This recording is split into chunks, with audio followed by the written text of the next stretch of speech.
Eh bien, bonjour à tout le monde. J'ai le plaisir de vous accueillir dans cette édition du Café Doc.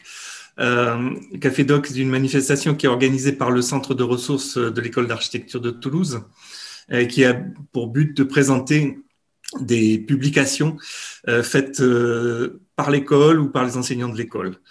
Donc aujourd'hui, on va présenter la revue Extension, le numéro 0. C'est la sortie officielle aujourd'hui, 15 avril 2021.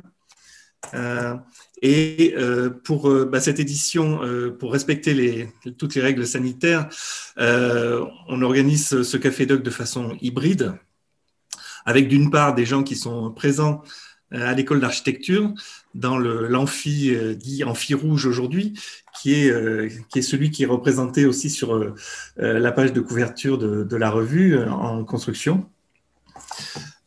Et donc à l'école sont présents monsieur le directeur Pierre Fernandez, Mathieu Leny et Gaël Sandré qui sont les coordonnateurs du projet. Et il y a également deux étudiantes qui ont participé au projet, Chloé Guérino et Diane Le Tourneau. Et puis nous avons donc en distanciel des personnalités qui ont participé à cette publication. Tiffaine Abenia, qui est je crois à Lausanne, André Tavares qui est à Porto, c'est bien ça, et Théophile Flécheux de l'association d'architecture ZERM à Roubaix. Voilà. Alors, je vais présenter Mathieu Leny, qui est donc architecte fondateur de l'agence BAST à Toulouse et enseignant à Toulouse depuis 2010.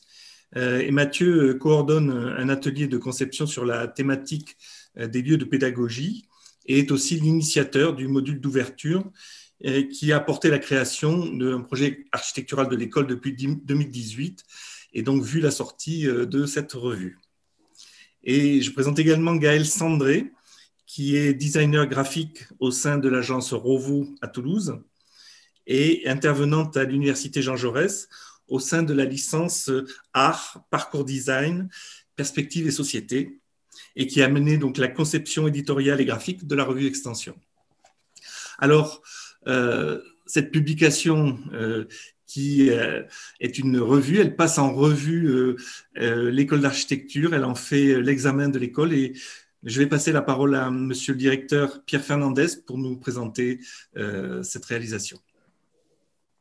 Ce projet a été un petit peu rodé au plan conceptuel au sein de la commission culture et on a eu cette proposition de Mathieu ensuite qui est la bienvenue.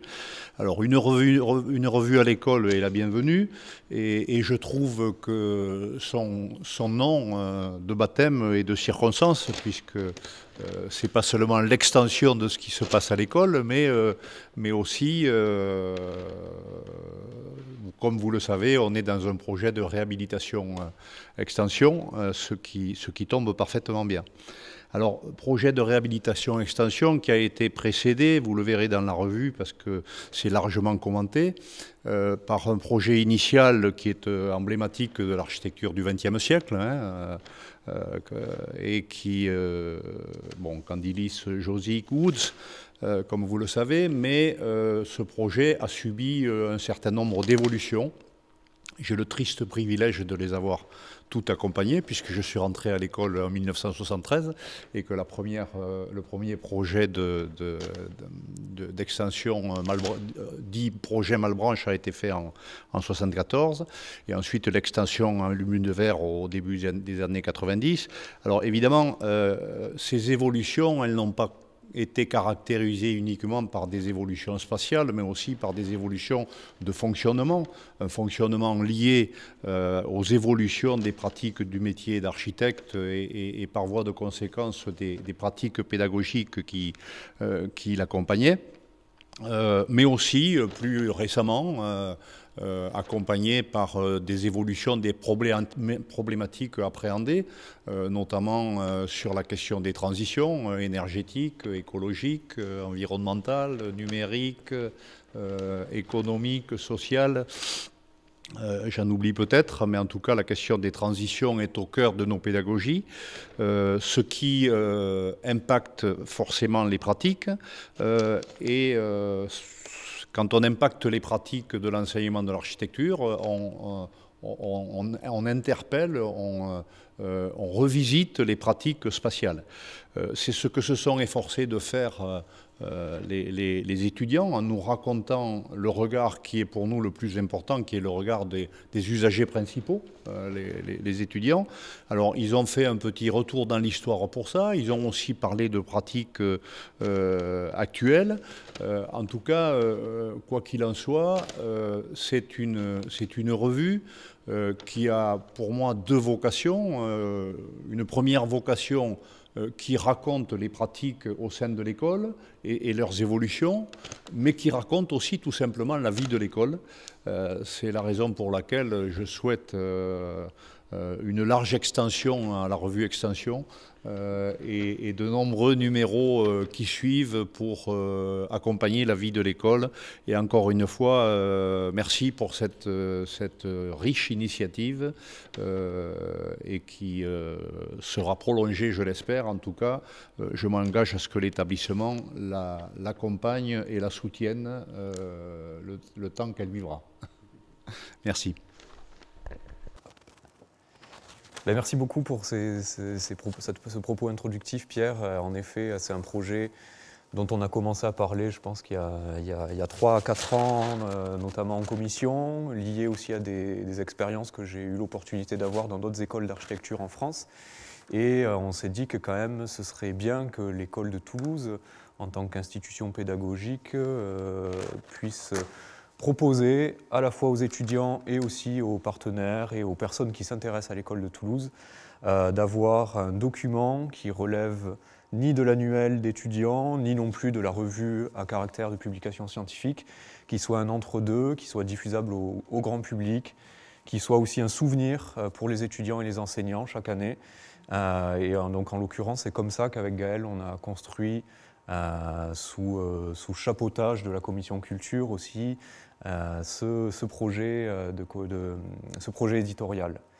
Peut-être que maintenant on va un peu regarder plus en détail et je vais te laisser la parole de la manière dont on a procédé techniquement, parce qu'il faut savoir que ce travail s'est effectué via une unité d'enseignement et c'était quelque chose qui était fondamental à l'origine quand on a construit ce projet, c'est qu'il soit porté non pas comme une annexe à une activité de l'école, mais comme une activité pédagogique pure. Et donc en l'occurrence, on a pu organiser avec le service pédagogique de l'école un module d'ouverture qui se situe en fin de licence, donc sur le second semestre de la 3e année, dans lequel se sont inscrits 7 étudiantes, je crois que vous étiez 6 ou 7 étudiantes, et auquel a pu s'adjoindre une étudiante monitrice qui elle était en master, 2 étudiantes monitrices, pardon, Diane et Marion, qui étaient en master. Et donc ça a constitué un groupe de travail, 8 personnes étudiantes, 2 coordinateurs, mais disons qu'on travaillait beaucoup à égalité sur ce projet. Et c'était quelque chose qui était fondamental, c'était que les contenus arrivent aussi par les connaissances et les envies des étudiants. Et j'espère qu'aujourd'hui, c'est aussi comme ça que vous le recevez. Je vous regarde vous, parce que pour nous, c'était quelque chose qui était extrêmement important et que ce projet éditorial relève d'une production des étudiants et qui soit valorisé en tant qu'unité d'enseignement pour les étudiants. Oui, peut-être pour enchaîner sur ce point-ci, ce qui nous a paru intéressant, c'était de commencer ce module d'ouverture avec les étudiantes par tout simplement les faire regarder l'école au sens large, ses enseignements, ses bâtiments, son passé, son potentiel futur, d'ailleurs son extension, etc. De regarder d'une manière très générale l'école, leur école, et de voir les points qui les questionnaient, qui pouvaient soulever peut-être d'autres recherches. Et à partir de ces points-là, on a fait des croisements et on a essayé de voir quelles contributions les étudiantes avaient envie de faire au sujet de ces points. Et à la fois, à ces croisements-là, on a essayé de proposer d'autres contributeurs, d'autres contributions, et c'est comme ça que cette revue est née, avec donc des contributions de Tiffaine Abenia, Atlas of Places, Élodie Bernard, Maxime Delvaux, Chloé Guérino, Diane Le Tourneau, Malika Madi, Jade Puyal, André Tavares, Laurent Tixador et Zerme, qui sont tous mêlés en tant des architectes, artistes, photographes, étudiants, éditeurs, chercheurs, ingénieurs, au sein de la revue. Donc, cette revue, elle aborde des questionnements liés à la superstructure, à la représentation et à l'écologie en architecture. Et c'est donc ces quelques croisements et quelques points d'intérêt de ce comité éditorial formé par ces 9 étudiantes et nous deux qui ont formé ces thématiques. Peut-être on peut faire un petit... on peut vous écouter peut-être, Chloé et Diane, si vous voulez nous parler de votre expérience, de l'intérêt qui vous a fait peut-être sélectionner ce module d'ouverture, qu'est-ce qui vous intéressait là-dedans, qu'est-ce que vous y avez trouvé, simplement. Bah déjà, ça nous a appris un peu le monde de l'édition et ça, personnellement, ça m'a apporté aussi ça, avec donc, des connaissances qu'on n'a pas forcément et donc un enrichissement après aussi sur la façon de monter un livre et qui peut aussi enrichir notre réflexion de faire un projet après en architecture. Et après, c'était aussi un lieu de discussion où on a chacun apporté nos idées. Et chacun a enrichi les idées des autres et du coup, ça nous a aussi apporté des connaissances sur des sujets qui nous tenaient à cœur et sur cette réflexion sur l'école aussi qu'on pouvait avoir et qu'on voulait aussi donner aux autres étudiants à travers cette revue. Donc moi, ce que je trouvais très intéressant, c'était la façon dont, au début, on est parti de l'idée d'un yearbook, donc un annuel de l'école, et la façon dont, au fil des discussions, des apports extérieurs, comment ce yearbook s'est transformé au final en une revue qui est un peu un mélange de contributions d'étudiants, de leur point de vue, de leurs idées et de leurs sujets de l'école, et également des contributions qui viennent agrandir, étendre un peu ce champ de cette revue. Et donc c'est ces discussions que j'ai trouvées très intéressantes et enrichissantes au fil du semestre. Donc moi en tant que monitrice, j'avais pas un rôle très différent des autres étudiants, mais ouais, j'ai trouvé ça très riche comme apport.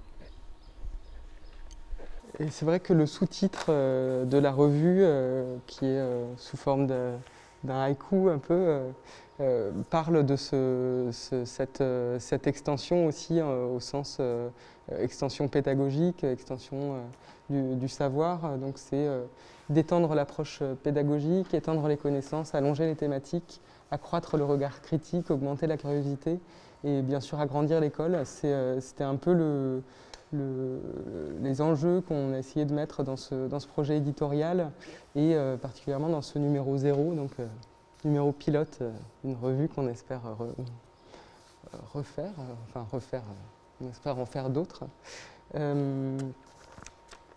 Et peut-être on peut... tu veux montrer un peu le livre pendant que je présente un peu. Donc la revue, de l'extérieur, elle a plusieurs aspects puisqu'on a, je crois, 6 papiers différents sur la couverture, qui est une des résultantes des discussions qu'il y a eu avec les étudiantes, puisque l'écologie du projet était un des enjeux aussi.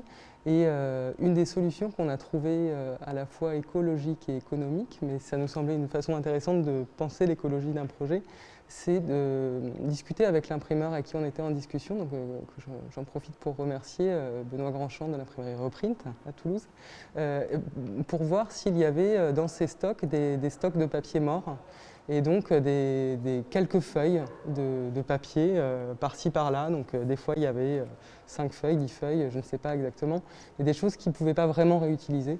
Et donc on se retrouve comme ça avec, je crois, 6 papiers différentes couvertures. Voilà, donc ça fabrique cette disparité. Donc à l'intérieur de la revue, on rentre par une visite du bâtiment, une visite des lieux que nous propose Maxime Delvaux, photographe belge. Il nous fait visiter donc les lieux, le bâtiment de base, l'unité d'architecture de Toulouse dessinée par Candilis, et puis aussi bien sûr la première extension de Malebranche et la seconde de Almu-Devers-Lefebvre. Et donc l'environnement, l'utilisation du bâtiment, ses modifications actuelles. Et puis, dans la suite et tout au long de la revue, on retrouve des petites BD, des propositions de Malika Madi, étudiante à l'école, qui nous fait entrevoir la vie numérique parallèle de différents groupes Facebook de l'école. Elle a imaginé des échanges potentiels entre les services numériques de l'école. Elle modélise une enquête sur l'utilisation du papier imprimé au sein de l'école. Comme ça, elle nous fait partager des petits moments intérieurs, depuis l'intérieur. Chloé Guérino, autre étudiante, nous établit un état des lieux. Elle a mis en forme le bâtiment de l'école par ses fonctions et ses usages. Elle a fabriqué comme ça une espèce d'organigramme sur le plan qui nous permet d'envisager et de comprendre l'école même si on ne la connaît pas et on n'y est pas. Elle a également collecté et soumis aux lecteurs les énoncés de travaux dirigés liés à la transition écologique qui sont proposés aux étudiants de licence et donc les exercices qu'elle a elle-même fait. Et donc elle les soumet aux lecteurs pour égayer les soirées de confinement. Donc on continue la visite et puis Diane, présente ici, a fait une sorte d'essai visuel sur la notion d'atelier de projet qui est à la fois un espace et un groupe. Donc l'atelier de projet, c'est vraiment extrêmement lié à la pédagogie des écoles d'architecture depuis son origine, des écoles de beaux-arts jusqu'au système de monitorat que l'on retrouve dans différentes écoles d'architecture françaises. Et Diane étant elle-même la monitrice de l'atelier, on trouvait ça assez intéressant de boucler cette boucle. Dans la suite, Tiffaine Abenia, ingénieure et architecte, a posé un regard historique sur l'évolution formelle du bâtiment de l'école. Un bâtiment emblématique du structuralisme, l'un des derniers vestiges du Mirail, mais aussi un des seuls bâtiments de ce type encore debout et en usage. Et puis, Jade Puyal, architecte et ancienne étudiante de l'ENSA Toulouse, passe en revue les modules qui ont permis de construire cette école, mais aussi à la même époque de répondre à d'autres besoins sur la côte méditerranéenne, et donc avec lesquels Candilis a réfléchi à divers programmes avec des fonctions bien différentes. On a ensuite le collectif ZERM, qui habite depuis l'automne 2019 le monastère des Clarisses de Roubaix avec son projet Saison 0, qui vise à occuper ce lieu patrimonial durant 3 ans, sans réellement le toucher, puisqu'ils ne sont que locataires éphémères en quelque sorte. Et donc ils expérimentent une nouvelle approche de réhabilitation énergétique de lieux patrimoniaux sur un moyen terme. Peut-être tu nous diras un mot après, Théophile. Ensuite, nous avons Laurent Tixador, un artiste plasticien qu'on a été interviewé en visioconférence, en Zoom durant le premier confinement au printemps dernier, et qui nous a partagé ses projets d'architecture contextuelle dans lesquels il travaille en collaboration avec le milieu. Il propose la notion d'architecture commensale, qui nous a paru très intéressante, pour parler d'une architecture non destructrice pour son hôte et donc pour son contexte d'implantation. Puis on retrouve Maxime Delvaux, qui nous parle de son parcours de photographe d'architecture, et également, c'est un entretien qu'on a réalisé avec lui, et on l'a questionné sur son intérêt pour la photographie de maquette en tant qu'outil de conception architecturale et également pour la photographie comme outil de documentation. Ensuite, nous avons une contribution de Thomas Paturé, donc l'éditeur et architecte de Atlas of Places, qui met en relation un extrait de La France contre les robots de Georges Bernanos. Il met cet extrait en relation avec une série d'orthophotographies qu'il a réalisées de paysages français où finalement les avions font part de la composition de l'image et font pleinement part également du paysage et du décor. Ensuite, nous avons un petit article de Chloé Guérino et Élodie Bernard qui reviennent sur le workshop Architectonique, qui est un workshop initié et porté par des étudiants depuis 15 ans et qui nous paraissait aussi très intéressant dans ce que peut être aussi un projet pédagogique des étudiants vers d'autres étudiants, et de penser que ce projet vive depuis 15 ans et fonctionne aussi bien, malgré le fait qu'il n'ait pas lieu depuis 2 ans. C'est assez chouette. Et ce workshop devait avoir lieu l'année dernière à Toulouse, justement.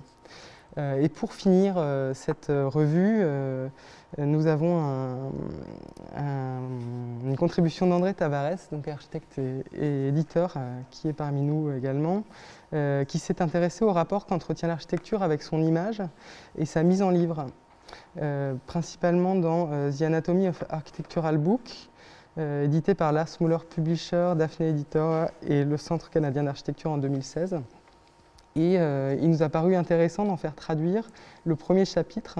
D'ailleurs, je remercie aussi Jean-François Carreau qui nous a fait une très belle traduction en français.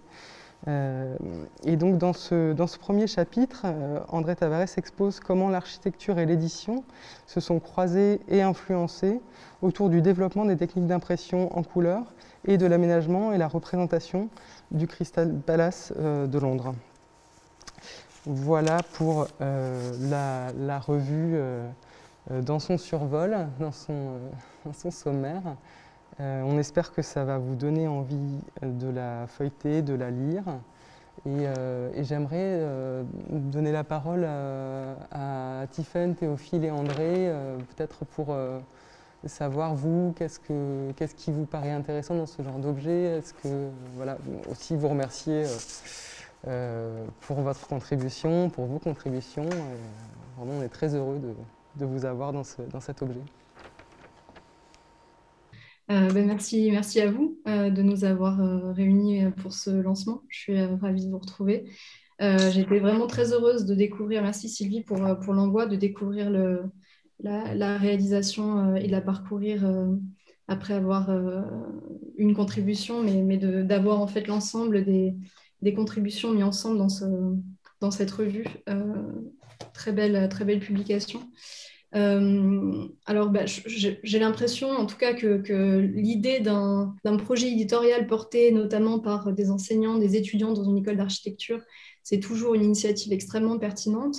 Je trouve que là, l'avoir mené dans un contexte où finalement on a vu que les possibilités qu'on avait de se rencontrer, d'échanger étaient un peu mises à mal. Donc, avoir une réflexion sur des lieux, des places de débat pour pouvoir bien échanger, avoir des évolutions d'idées, de pratiques. C'était pas simplement une bonne idée, c'est absolument nécessaire en fait. À la fois de maintenir, je pense, les lieux physiques ouverts de débat, mais aussi d'imaginer, de penser d'autres canaux, d'autres médiums pour faire se rencontrer et supporter ces débats et ces idées. Et dans ce sens, avoir un numéro pilote lancé dans cette période un peu incertaine, je pense que comme aventure éditoriale, c'est vraiment à saluer. Moi, l'idée d'une revue, je la vois effectivement en interne dans une école comme un outil vraiment très important pour qu'on puisse se confronter en fait, des pratiques, des aspirations, des projets, des débats au sein d'une école. Vous avez évoqué, je ne sais plus si c'était Pierre ou Mathieu, la question du souvenir, c'est-à-dire de pouvoir retracer comme ça une trajectoire qui a eu lieu, mais aussi de pouvoir orienter ou réorienter la trajectoire d'une école en étant en mesure d'exprimer des désirs, des ambitions pour son école, et donc d'avoir ces envies mises concrétisées, ou en tout cas mise en discussion au sein de ces pages. Je pense que c'est important. L'autre chose, je ne sais pas si vous envisagez peut-être une existence numérique, mais c'est que je pense qu'en posant ces pensées dans une revue attachée à l'école d'architecture de Toulouse, eh bien il y a aussi un débat d'idées qui se met en place avec d'autres écoles, donc une sorte de de réseau de pensée comme ça qui se met en place. Et je pense que la mise en commun et d'idées, d'initiatives est absolument aussi capitale aujourd'hui face aux enjeux extrêmement complexes qui nous accompagnent pour pouvoir tirer comme ça, à la fois nous échanger sur ce qu'on fait localement, mais aussi rentrer en débat avec ce qui se fait ailleurs. Et je pense que la revue est un super médium aussi pour véhiculer cette mise en commun au-delà même de l'enceinte de l'école. Donc, effectivement, une publication pour ça, je trouve absolument nécessaire, quoi. Moi, j'étais très, très, très, très heureuse de pouvoir contribuer dans le sens que la proposition que Gaëlle et Mathieu m'ont faite tout au début, les premières discussions, c'était de mettre en discussion certains résultats d'une recherche doctorale qui portait sur le potentiel de grandes structures abandonnées, avec un cas un peu particulier, pas tout à fait abandonné, qui était l'école d'architecture de Toulouse. Savoir est-ce qu'il y avait comme ça une mise en dialogue qui pouvait être faite sur les potentiels de la structure de l'école d'architecture de Toulouse, donc à savoir les capacités qu'elle avait initialement, celles qui restaient et celles qui pouvaient être transformées, réinterprétées, etc. Donc c'était un challenge, mais aussi une envie que j'ai pris avec beaucoup d'enthousiasme dans la mesure où l'école d'archi de Toulouse, eh bien, sur un plan personnel importante pour moi, puisque j'y ai fait mes études, j'ai enseigné, etc. Mais aussi, au moment de l'invitation, c'était un moment pivot, puisque l'école aussi venait d'enclencher un nouveau processus et donc l'ouverture à une nouvelle strate projectuelle avec l'ouverture d'un concours. Et donc, il y avait, je pense, une pertinence à revenir sur des principes qui lient pédagogie et puis proposition architecturale, de voir comment ces principes-là initiaux avaient été compris ou non compris, comment ils avaient été interprétés, parfois dénaturés, parfois augmentés, et comment en fait on pouvait aussi nous s'inscrire dans cette poursuite.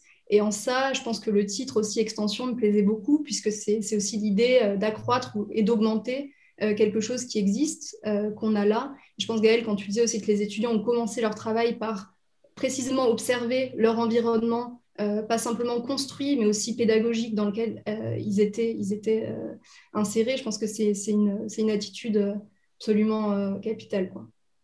Donc merci pour l'invitation. Merci beaucoup pour ce retour, Tiffaine, et bien évidemment la production qui a été faite. Mais je pense que je veux ressouligner en effet le caractère fédérateur qu'il y a derrière la revue. Peut-être qu'on n'en a pas assez parlé en propos introductif. Il s'agit aussi de créer un lieu d'échange, de discussion. Et c'est quelque chose qui est important et je pense qu'il ressort déjà dans ce premier numéro tel que tu l'as évoqué à nouveau.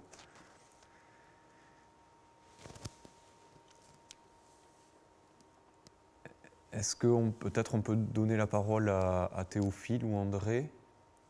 Oui, ok. Merci aussi pour cette invitation et pour réagir sur cette première présentation. Moi, je trouve que c'est toujours génial d'avoir, en tant qu'ancien étudiant, enfin j'ai fini mes études il n'y a pas très longtemps, d'avoir accès à ce genre d'exercice pédagogique. Une publication, c'est un bon moyen de fixer un temps et les pensées d'un temps en cours et ça crée un super souvenir ensuite pour comprendre, je me répète, mais l'air du temps. Après, je trouve que c'est aussi vachement, comment dire, là en tant que lecteur, instructif. J'aime beaucoup la sélection des articles et je trouve ça très, très agréable d'avoir accès à un contenu d'école qui soit d'une si grande qualité. Après, pour l'intervention qu'on a fait, nous, l'association, on pouvait pas tomber dans une meilleure année pour parler du projet de Saison Zéro, qui est en lui-même dans un bâtiment où les gens ont vécu enfermés et en confinement pendant une centaine d'années. On a aussi pu expérimenter ce confinement comme tout le monde, mais là avec des murs, alors il y a beaucoup de soleil, hein, désolé, je pense que là on ne voit plus trop. On a pu expérimenter ce confinement forcé derrière les murs de 6 mètres de haut sans se rendre compte de rien en fait aux alentours. C'était assez impressionnant. Et bon, dans l'article qu'on a fourni, on s'intéresse à un détail particulier qui est celui de l'élaboration de mobilier inspiré de mobilier historique, à savoir les lits à baldaquin, qui sont des solutions qu'on a trouvées pour pallier au froid qui est terrible dans le couvent dans lequel on vit. D'ailleurs, encore aujourd'hui, là j'ai très froid. Et donc ces lits à baldaquin, c'était une solution pour, comme le disait Gaël tout à l'heure, occuper un lieu dans lequel duquel on a la responsabilité pendant 3 ans, une année de plus maintenant, donc ça fera 4 ans en tout. Un lieu patrimonial dans lequel on est censé laisser le moins de traces visibles de notre passage, dans la mesure du possible. Il y a évidemment des réseaux à rénover, avec toujours une problématique quant à la responsabilité. On n'est actuellement pas maître d'œuvre. Et c'est une sorte de bricolage un peu étrange où en fait on doit faire des choix, mais on n'a pas le mandat complet pour dessiner les choses. Et donc cette esthétique du temporaire, parfois, elle peut être subie, sachant que là, le paradoxe, c'est que ce bâtiment est inscrit, donc on ne peut pas faire n'importe quoi. Et la solution la plus simple, c'est ce mobilier qu'on essaie d'appliquer à tous les thèmes vécus lorsqu'on habite et travaille dans ce genre d'édifice. On a, d'ailleurs, ce serait intéressant, je vous l'enverrai pour que vous voyez, on va sortir une publication qui s'appelle Hibernation. Chaque saison, on essaie de développer une thématique, et l'hiver 2020-2021, c'était lié justement à cette notion d'enfermement hivernal. Et on a là essayé de développer autant des textes que des images, que des explications de notre façon de vivre en hiver dans un lieu comme celui-ci. Donc on va parler de conservation des aliments, de préservation du corps humain dans des environnements froids. Voilà. Pour l'article sur le lit à baldaquin, je vous laisserai le lire. Les images sont beaucoup plus simples à comprendre, mais tous les détails ne sont pas montrés. On a beaucoup d'images en cours, en construction. On voit notamment des premières versions. On avait imaginé d'abord construire des lits clos. C'est vraiment le point de départ de notre réflexion. Et on s'est rendu compte que dans un bâtiment où aucun angle droit n'existe, c'est très compliqué d'aller rapidement et de faire du sur-mesure. Et donc, on s'est plutôt penché sur un modèle de lit, à baldaquin, qui soit pas noté et qui n'ait aucune chute et qui ne touche pas les murs et qui puisse être monté en une journée par des bénévoles. On fonctionne beaucoup avec le principe du bénévolat, et la transmission des informations et des plans, faut que ce soit simple, faut que ce soit rapide et efficace. Et c'est ce que ça a donné. Donc là, tous les lits sont construits. Il nous manque encore des couches textiles, la couche intermédiaire qui préserve du froid véritablement, qui rend le lit à peu près, non pas hermétique, mais clos. Actuellement, il y a une bâche une bâche extérieure faite à partir de récupération c'était des surplus dans une usine de bâches de camion. Et donc la couche qui manque est en lin. On a un lit modèle, vous pouvez le voir sur le site Saison Zéro. Je pense que toutes les infos sont dans l'article. Et ce lit a été exposé dans le cadre de l'exposition Les usages du monde qui a eu lieu à Lille cette année. Et c'était l'occasion justement d'en boucler un, vraiment. Et là, maintenant, ce qui doit suivre, c'est comment dire, de terminer tous ces fameux lits. Et cet été, normalement, si vous venez dans le Nord, vous pouvez venir dormir dans une des chambres, parce qu'en réalité, ces lits à baldaquin ont un but, c'est d'équiper une auberge de jeunesse dans un lieu qui est donc saison 0, qui est à la croisée entre un laboratoire de réflexion sur les façons d'habiter le patrimoine, mais aussi de vivre dans un quartier très défavorisé de la ville de Roubaix, et comment est-ce qu'on fait vivre une zone d'une ville qui est privée de plein de choses, quoi, en ouvrant les portes d'un grand lieu où on trouve des jardins, des activités très diverses, où toutes les associations du quartier ont la porte ouverte. Donc c'est un projet assez dense et complexe, qui a eu un petit coup de freinage cette année, évidemment, mais là, ça repart bien. Donc, vous êtes invités. Ce sera un grand plaisir de vous recevoir. Merci Théophile, on apprécie l'invitation. On dit au revoir à Pierre qui doit s'absenter pour une autre réunion, c'est ça? Oui, juste un mot pour vous remercier à nouveau. J'ai particulièrement apprécié que cette expérience se déroule dans une période où l'école était sans vie. Ça a beaucoup de sens de lui avoir donné vie à cette occasion. Et je voulais aussi souligner quelque chose là qui est un peu plus anecdotique, quoique ça ne l'est pas pour moi. Quand on parle de revue, et surtout dans une école d'architecture, on s'intéresse beaucoup à la composition du document qui est parfaite, à la réalisation de documents graphiques. On attire l'attention des étudiants, notamment pour les PFE, à l'importance d'une présentation orale aussi d'un projet. Ce qui m'a frappé dans ce document, c'est la qualité de l'expression écrite. J'en félicite donc une fois de plus tous les auteurs. Permet de faire un tout petit peu écho à la situation que tu décris, Théophile, pour l'association ZERM, qui est intéressante dans le parallèle qu'on a eu dans Pierre parlait en introduction déjà, l'appréhension qu'on a, et c'est enseignants, étudiants, ce lieu qu'est l'école d'architecture de Toulouse, qui a été aussi très bien redécrit et avec une description critique par Tiphaine dans son article. Également la manière dont on appréhende ce projet éditorial, c'est-à-dire qu'il y a un avant, il y a un après, et nous ne sommes que des passagers temporaires, comme on dit.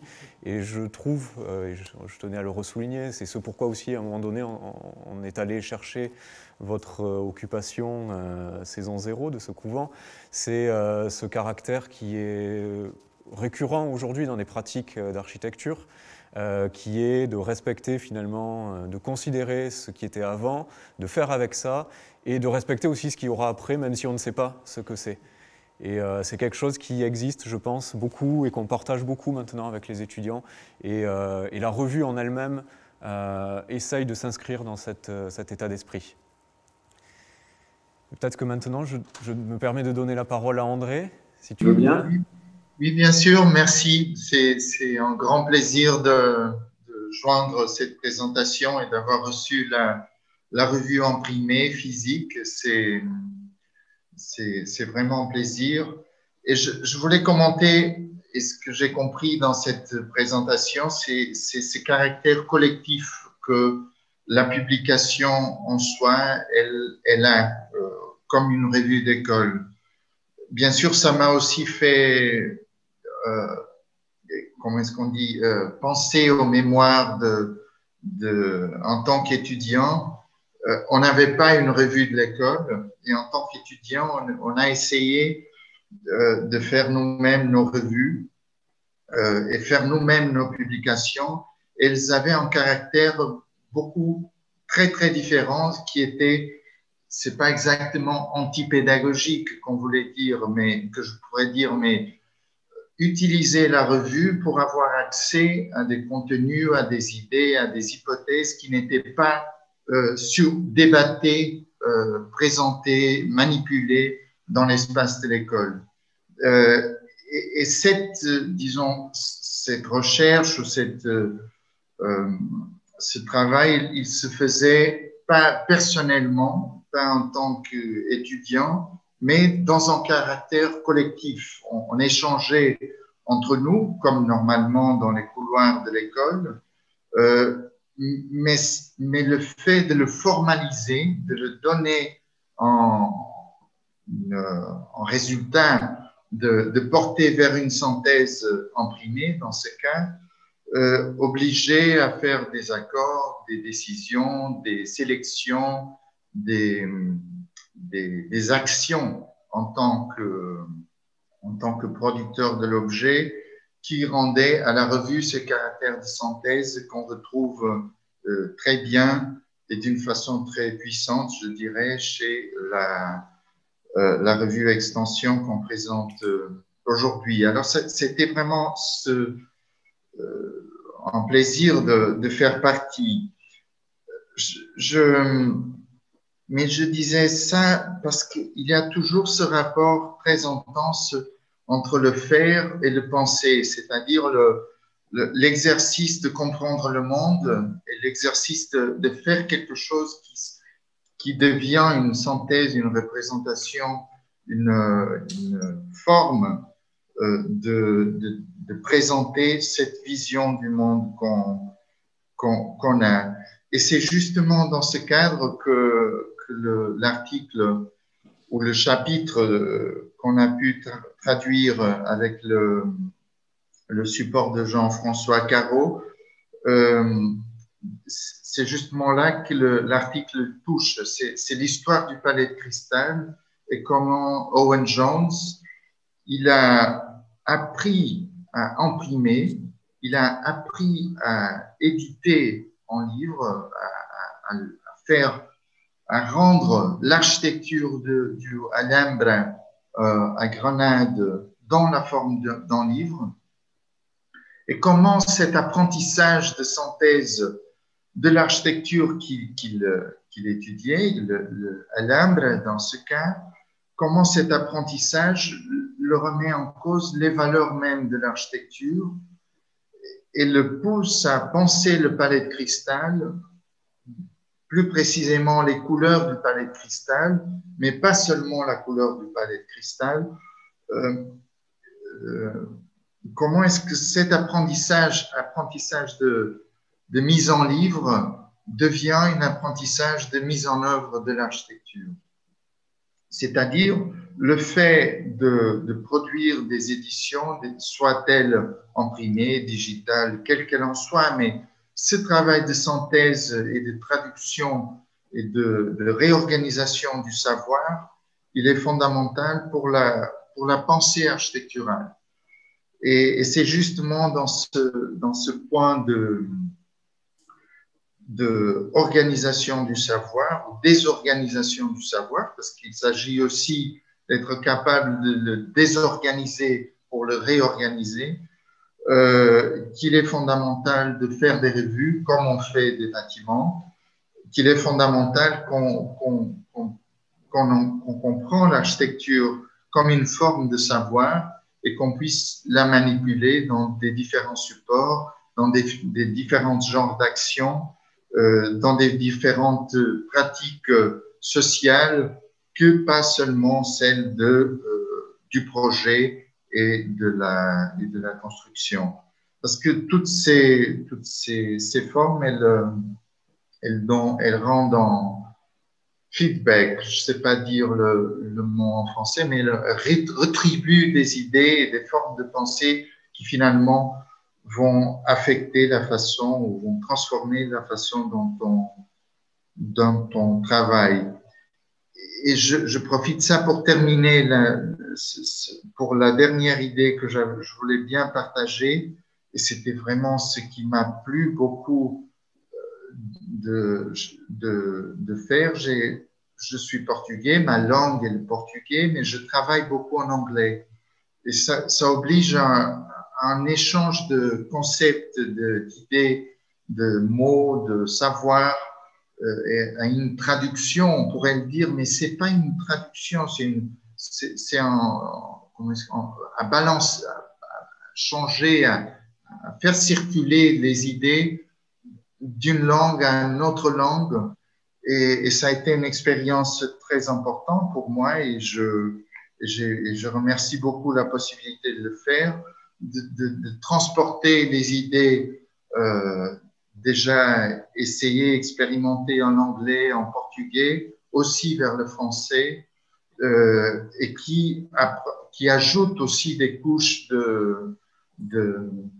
des couches de sens, des couches de sens qui le texte n'avait pas encore jusqu'à ce point-là. Alors l'hypothèse de le partager dans une autre langue avec d'autres lecteurs, ça aussi augmente la force du texte, mais surtout mon expérience moi-même en tant qu'auteur de travailler le texte en plusieurs langues et de travailler les idées en relation avec plusieurs contextes culturels et sociaux en Europe. Et ça m'a plu beaucoup et je remercie encore une fois l'opportunité que j'ai eue.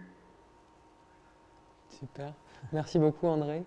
C'est vrai que nous, cette proposition de traduction, elle nous paraissait aussi vraiment intéressante dans l'idée d'une revue, de se dire on a un espace éditorial dans lequel on peut en profiter pour faire venir à nous, dans notre langue, un article qui nous intéresse. Et donc voilà, c'est comme ça aussi que ça s'est fait. C'est ok, on peut lire un peu l'anglais, lire un peu le portugais, on peut bien sûr aller chercher plein de choses partout, mais c'est vrai que dans ce nouvel espace, on s'est dit qu'on pouvait le saisir pour faire cette traduction, et donc c'est ce chapitre qu'on a choisi.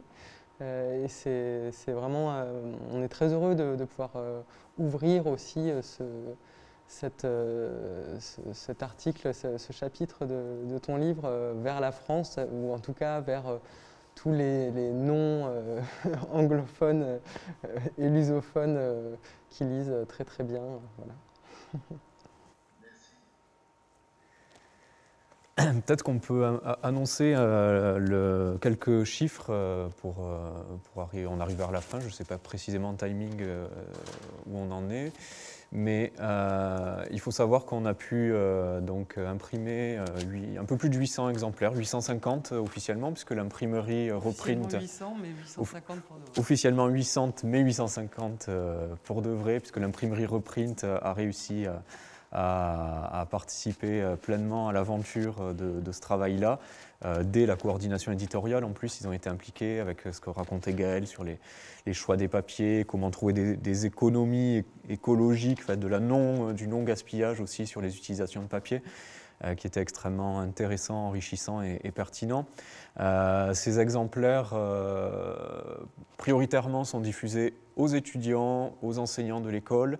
Également, ensuite, sont diffusés, sont commercialisés en fait via une librairie en ligne qui s'appelle MOOCshop, que vous pouvez retrouver sur Internet. Donc, il y aura un certain nombre d'exemplaires en vente publique.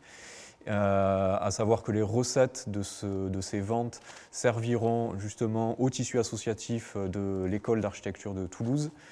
Et également, je ne me rappelle plus, il y avait 3 trucs que je voulais évoquer sur la diffusion, et ensuite également diffuser bien évidemment à l'ensemble des partenaires de l'école et aux auteurs et contributeurs de la revue. Ce que tu peux dire, c'est que la revue, on l'a vraiment pensée comme un cadeau, et donc elle est diffusée dans l'école gratuitement. Tous les étudiants et enseignants, je ne sais pas si tu l'avais précisé. En effet, ça, c'est vraiment... ça fait partie des études, en fait. Voilà, c'est ça. Et après, bien sûr, elle est diffusée pour la modique somme de 10 € sur MOOCshop. Bien évidemment, vous l'avez compris, tout le monde en a envie. Un numéro 0, ça sous-entend que ça va continuer. Et nous sommes déjà en train de construire une suite à ce projet éditorial, à cette revue extension, à lui trouver une méthodologie aussi pour qu'elle puisse acquérir de l'autonomie dans sa continuité. On tient beaucoup, moi déjà personnellement, je tiens à remercier énormément Gaël pour la présence dans ce travail, puisqu'il faut savoir que les moyens dont on a disposé, c'était des heures d'enseignement dans une unité d'enseignement qui est un module, donc c'est-à-dire 3 heures par semaine pendant 15 semaines, Donc vous vous doutez bien que ce n'était pas du tout à la hauteur de ce qu'on a ambitionné. Donc à la fois Gaël, les étudiants et bien évidemment les auteurs, un grand merci pour avoir mis plus que ce qu'on pensait tous qu'on allait faire pour ce projet, mais qui permet au moins de marquer un jalon qui est suffisant pour avoir un premier palier franchi et une ambition assez haute.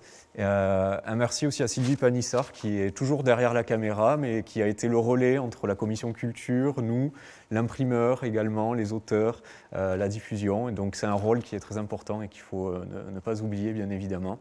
Et à nouveau, les contributeurs qui sont à l'écran, donc Tiffaine, André et Théophile notamment, qui sont présents avec nous aujourd'hui, mais aussi on pense à l'ensemble des autres contributeurs qui n'ont pas pu être présents pour l'événement d'aujourd'hui. Également à tous les étudiants, le Centre canadien d'architecture qui nous a autorisé la traduction et la diffusion du livre d'André Tavares. Des visuels, des images. Des visuels de l'article. Et puis l'imprimerie Reprint dont j'ai déjà évoqué le nom. On espère vous recroiser prochainement sur d'autres projets, sûrement pouvoir vous envoyer des numéros suivants de la revue Extension.